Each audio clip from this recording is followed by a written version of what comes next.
بسم اللہ الرحمن الرحیم۔ شروع اللہ کا نام لے کر جو بڑا مہربان نہایت رحم والا ہے۔ اے نبی، مجاہد لوگ تم سے غنیمت کے مال کے بارے میں دریافت کرتے ہیں کہ کیا حکم ہے۔ کہہ دو کہ غنیمت اللہ اور اس کے رسول کا مال ہے، تو اللہ سے ڈرو اور آپس میں صلح رکھو، اور اگر ایمان رکھتے ہو تو اللہ اور اس کے رسول کے حکم پر چلو۔ مومن تو وہ ہیں کہ جب اللہ کا ذکر کیا جاتا ہے تو ان کے دل ڈر جاتے ہیں، اور جب انہیں اس کی آیتیں پڑھ کر سنائی جاتی ہیں تو ان کا ایمان اور بڑھ جاتا ہے، اور وہ اپنے پروردگار پر بھروسہ رکھتے ہیں، اور وہ جو نماز قائم کرتے ہیں اور جو مال ہم نے ان کو دیا ہے اس میں سے نیک کاموں میں خرچ کرتے ہیں، یہی سچے مومن ہیں، اور ان کے لیے ان کے پروردگار کے ہاں بڑے بڑے درجے ہیں اور بخشش اور عزت کی روزی ہے۔ ان لوگوں کو اپنے گھروں سے اسی طرح نکلنا چاہیے تھا جس طرح تمہارے پروردگار نے تم کو تدبیر کے ساتھ اپنے گھر سے نکالا،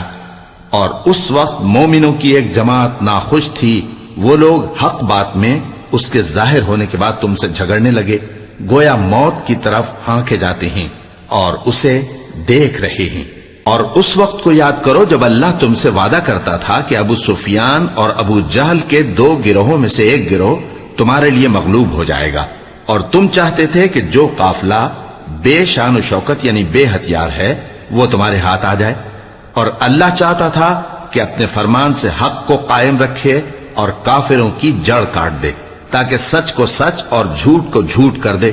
گو مشرک ناخوش ہی ہوں۔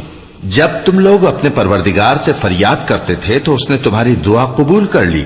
اور فرمایا کہ تسلی رکھو، ہم 1000 فرشتوں سے جو ایک دوسرے کے پیچھے آتے جائیں گے تمہاری مدد کریں گے۔ اور اس مدد کو اللہ نے محض بشارت بنایا تھا کہ تمہارے دل اس سے اطمینان حاصل کریں، اور مدد تو اللہ ہی کی طرف سے ہے، بے شک اللہ غالب ہے، حکمت والا ہے۔ جب اس نے تمہاری تسکین کے لیے اپنی طرف سے تمہیں نیند کی چادر اڑھا دی اور تم پر آسمان سے پانی برسا دیا تاکہ تم کو اس سے نہلا کر پاک کر دے اور شیطانی نجاست کو تم سے دور کر دے، اور اس لیے بھی کہ تمہارے دلوں کو مضبوط کر دے اور اس سے تمہارے پاؤں جمائے رکھے۔ جب تمہارا پروردگار فرشتوں کو ارشاد فرماتا تھا کہ میں تمہارے ساتھ ہوں، تم مومنوں کو تسلی دو کہ ثابت قدم رہیں، میں ابھی کافروں کے دلوں میں روب و ہیبت ڈالے دیتا ہوں، سو ان کی گردنیں اڑا دو اور ان کی پور پور توڑ دو۔ یہ سزا اس لیے دی گئی کہ انہوں نے اللہ اور اس کے رسول کی مخالفت کی، اور جو شخص اللہ اور اس کے رسول کی مخالفت کرتا ہے تو اللہ بھی سخت عذاب دینے والا ہے۔ یہ مزہ تو یہاں چکھو، اور یہ سمجھ لو کہ کافروں کے لیے آخرت میں دوزخ کا عذاب بھی تیار ہے۔ اے اہل ایمان،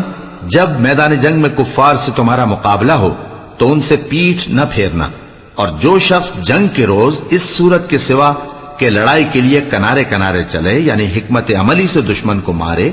یا اپنی فوج میں جا ملنا چاہے، ان سے پیٹ پھیرے گا تو سمجھو کہ وہ اللہ کے غضب میں گرفتار ہو گیا، اور اس کا ٹھکانہ دوزخ ہے، اور وہ بہت ہی بری جگہ ہے۔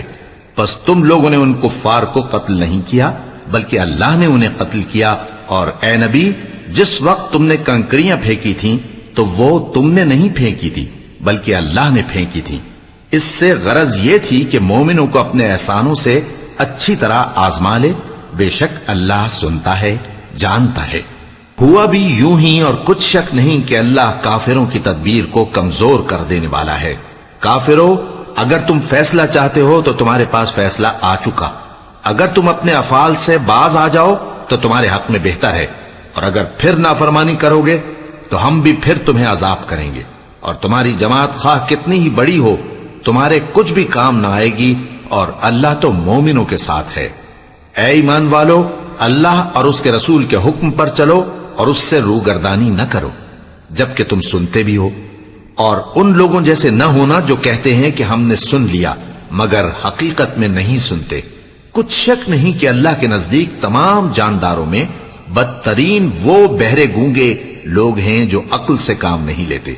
اور اگر اللہ ان میں خیر کی طلب دیکھتا تو ان کو سننے کی توفیق بخشتا، اور اگر یوں ہی انہیں سنوا دیتا تو وہ منہ پھیر کر بھاگ جاتے۔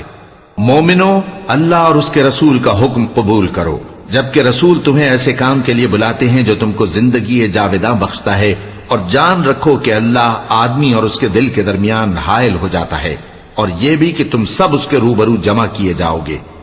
اور اس فتنے سے ڈرو جو خصوصیت کے ساتھ انہی لوگوں پر واقع نہ ہوگا جو تم میں گناہگار ہیں، اور جان رکھو کہ اللہ سخت عذاب دینے والا ہے۔ اور اس وقت کو یاد کرو جب تم زمین مکہ میں قلیل اور ضعیف سمجھے جاتے تھے اور ڈرتے رہتے تھے کہ لوگ تمہیں اڑا نہ لے جائیں، یعنی ختم نہ کر دیں، تو اس نے تم کو جگہ دی اور اپنی مدد سے تم کو تقویت بخشی اور پاکیزہ چیزیں کھانے کو دیں تاکہ اس کا شکر کرو۔ اے ایمان والو، نہ تو اللہ اور رسول سے خیانت کرو اور نہ اپنی امانتوں میں خیانت کرو، اور تم ان باتوں کو جانتے ہو، اور جان رکھو کہ تمہارا مال اور اولاد بڑی آزمائش ہے، اور یہ کہ اللہ کے پاس نیکیوں کا بڑا ثواب ہے۔ مومنو، اگر تم اللہ سے ڈرو گے تو وہ تمہارے لیے حق و باطل کا فرق ظاہر کر دے گا اور تمہارے گناہ مٹا دے گا اور تمہیں بخش دے گا، اور اللہ بڑے فضل والا ہے۔ اور اس وقت کو یاد کرو جب کافر لوگ تمہارے بارے میں چال چل رہے تھے کہ تم کو قید کر دیں یا جان سے مار دیں یا وطن سے نکال دیں، تو ادھر تو وہ چال چل رہے تھے اور ادھر اللہ تدبیر کر رہا تھا، اور اللہ بہترین تدبیر کرنے والا ہے۔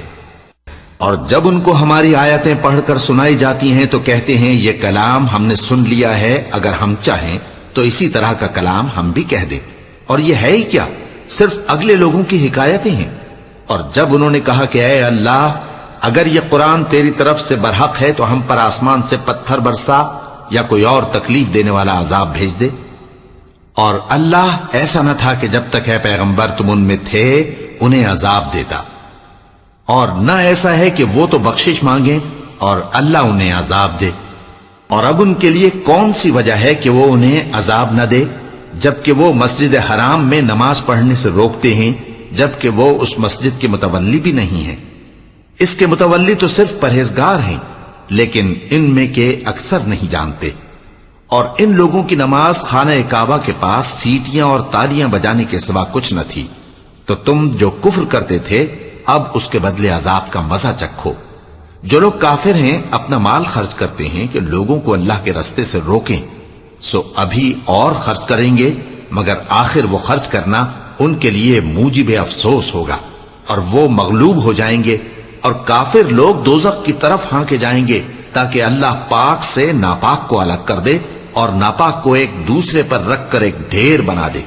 پھر اس کو دوزخ میں ڈال دے۔ یہی لوگ خسارہ پانے والے ہیں۔ اے پیغمبر، کفار سے کہہ دو کہ اگر وہ اپنے افعال سے باز آ جائیں تو جو ہو چکا وہ انہیں معاف کر دیا جائے گا، اور اگر پھر وہی حرکات کرنے لگیں گے تو اگلے لوگوں کا جو طریقہ جاری ہو چکا ہے وہی ان کے حق میں بھی برتا جائے گا۔ اور ان لوگوں سے لڑتے رہو یہاں تک کہ فتنہ یعنی کفر کا فساد باقی نہ رہے اور دین سب اللہ ہی کا ہو جائے، اور اگر وہ باز آ جائیں تو اللہ ان کے کاموں کو دیکھ رہا ہے، اور اگر روگردانی کریں تو جان رکھو کہ اللہ تمہارا حمایتی ہے، اور وہ خوب حمایتی اور خوب مددگار ہے۔ اور جان رکھو کہ جو مال غنیمت تم کفار سے حاصل کرو اس میں سے 5واں حصہ اللہ کا اور اس کے رسول کا، اور اہل قرابت اور یتیموں کا اور محتاجوں کا اور مسافروں کا ہے۔ اگر تم اللہ پر اور اس نصرت پر ایمان رکھتے ہو جو حق و باطل میں فرق کرنے کے دن یعنی جنگ بدر میں جس دن دونوں فوجوں میں مٹ بھیڑ ہو گئی تھی، ہم نے اپنے محبوب بندے محمد صلی اللہ علیہ وآلہ وسلم پر نازل فرمائی، اور اللہ ہر چیز پر قادر ہے۔ جس وقت تم مدینے سے قریب کے ناکے پر تھے اور کافر دور کے ناکے پر، اور قافلہ تم سے نیچے اتر گیا تھا، اور اگر تم جنگ کے لیے آپس میں قرارداد کر لیتے تو وقت معین پر جمع ہونے میں تقدیم و تاخیر ہو جاتی، لیکن اللہ کو منظور تھا کہ جو کام ہو کر رہنے والا تھا اسے کر ہی ڈالے، تاکہ جو مرے بصیرت پر یعنی یقین جان کر مرے، اور جو جیتا رہے وہ بھی بصیرت پر یعنی حق پہچان کر جیتا رہے۔ اور کچھ شک نہیں کہ اللہ سنتا ہے، جانتا ہے۔ اس وقت اللہ نے تمہیں خواب میں کافروں کو تھوڑی تعداد میں دکھایا تھا، اور اگر بہت کر کے دکھاتا تو تم لوگ جی چھوڑ دیتے، اور جو کام درپیش تھا اس میں جھگڑنے لگتے، لیکن اللہ نے تمہیں اس سے بچا لیا، بے شک وہ سینوں کی باتوں تک سے واقف ہے۔ اور اس وقت جب تم ایک دوسرے کے مقابل ہوئے تو کافروں کو تمہاری نظروں میں تھوڑا کر کے دکھاتا تھا اور تم کو ان کی نگاہوں میں تھوڑا کر کے دکھاتا تھا، تاکہ اللہ کو جو کام کرنا منظور تھا اسے کر ڈالے، اور سب کاموں کا رجوع اللہ ہی کی طرف ہے۔ مومنو، جب کفار کی کسی جماعت سے تمہارا مقابلہ ہو تو ثابت قدم رہو اور اللہ کو بہت بہت یاد کرو تاکہ مراد حاصل کر لو، اور اللہ اور اس کے رسول کے حکم پر چلو، اور آپس میں جھگڑا نہ کرنا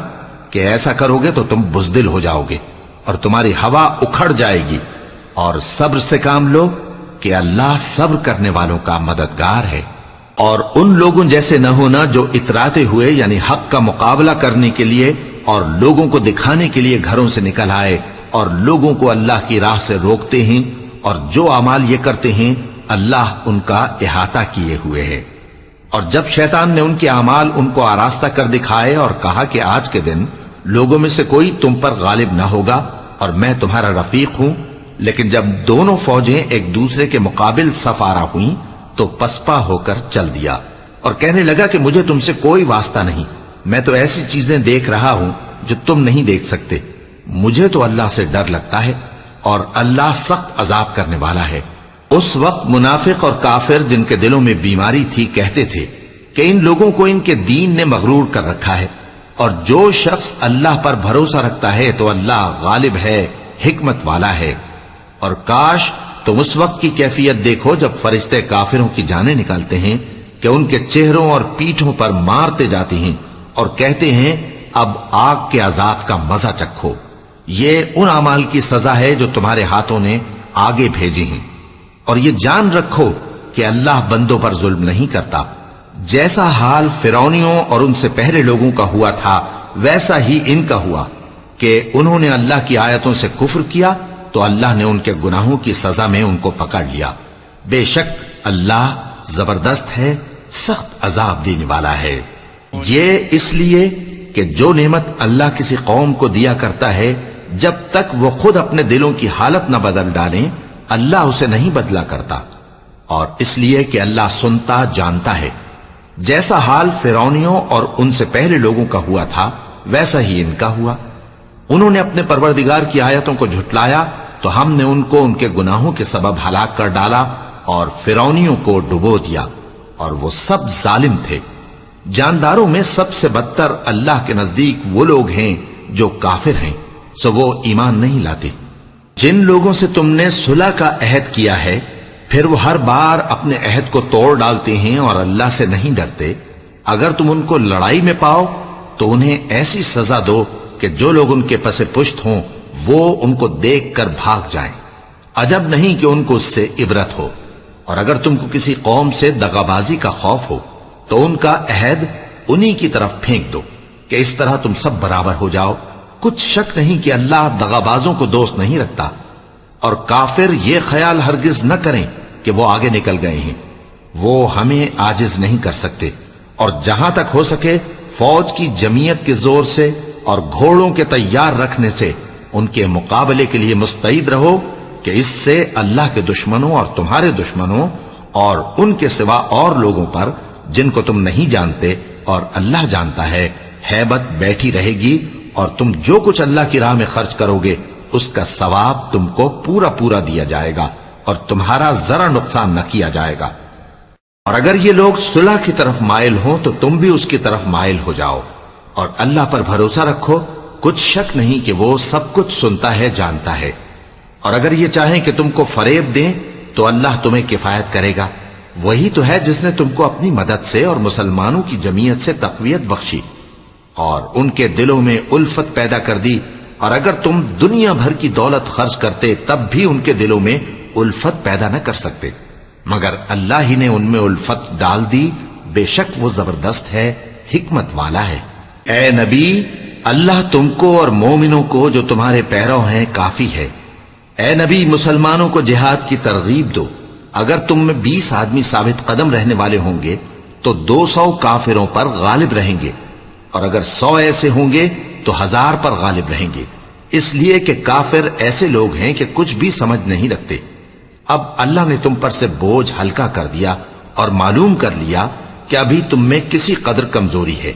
پس اگر تم میں 100 ثابت قدم رہنے والے ہوں گے تو وہ 200 پر غالب رہیں گے، اور اگر 1000 ہوں گے تو اللہ کے حکم سے 2000 پر غالب رہیں گے، اور اللہ ثابت قدم رہنے والوں کا مددگار ہے۔ پیغمبر کو شایع نہیں کہ اس کے قبضے میں قیدی رہیں جب تک کافروں کو قتل کر کے زمین میں کثرت سے خون نہ بہا دے۔ تم لوگ دنیا کے مال کے طالب ہو اور اللہ آخرت کی بھلائی چاہتا ہے، اور اللہ غالب ہے، حکمت والا ہے۔ اگر اللہ کا حکم پہلے نہ ہو چکا ہوتا تو جو فدیہ تم نے لیا ہے اس کے بدلے تم پر بڑا عذاب نازل ہوتا۔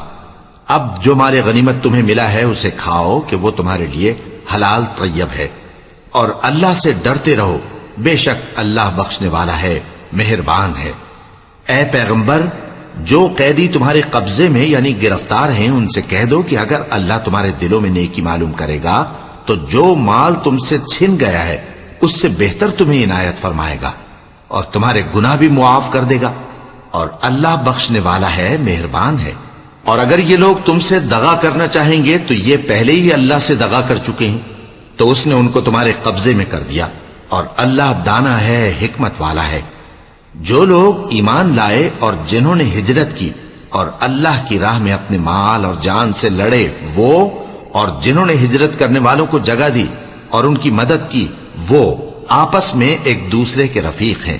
اور جو لوگ ایمان تو لے آئے لیکن ہجرت نہیں کی، تو جب تک وہ ہجرت نہ کریں تم کو ان کی رفاقت سے کچھ سروکار نہیں،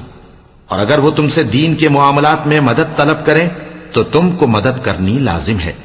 مگر ان لوگوں کے مقابلے میں کہ تم میں اور ان میں صلح کا عہد ہو مدد نہیں کرنی چاہیے، اور اللہ تمہارے سب کاموں کو دیکھ رہا ہے۔ اور جو لوگ کافر ہیں وہ بھی ایک دوسرے کے رفیق ہیں۔ تو مومنو، اگر تم یہ کام نہ کرو گے تو ملک میں فتنہ برپا ہو جائے گا اور بڑا فساد مچے گا۔ اور جو لوگ ایمان لائے اور وطن سے ہجرت کر گئے اور اللہ کی راہ میں جہاد کرتے رہے، اور جنہوں نے ہجرت کرنے والوں کو جگہ دی اور ان کی مدد کی، یہی لوگ سچے مسلمان ہیں۔ ان کے لیے اللہ کے ہاں بخشش اور عزت کی روزی ہے۔ اور جو لوگ بعد میں ایمان لائے اور وطن سے ہجرت کر گئے اور تمہارے ساتھ ہو کر جہاد کرتے رہے، وہ بھی تمہیں میں سے ہیں۔ اور رشتہ دار اللہ کے حکم کی روح سے ایک دوسرے کے زیادہ حقدار ہیں، کچھ شک نہیں کہ اللہ ہر چیز سے واقف ہے۔ صدق اللہ العظیم۔